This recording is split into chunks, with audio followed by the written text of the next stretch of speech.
Bersama tu kali untuk semua. Bersama tu kali untuk semua. Hey, apa khabar semua?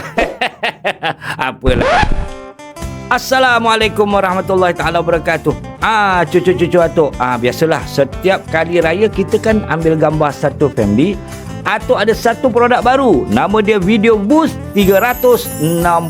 Ini kalau korang dan family korang ambil gambar dekat atas ni dan ambil video, mesti meriah, mesti glamour, mesti FYP korang punya TikTok. Contohnya macam ni.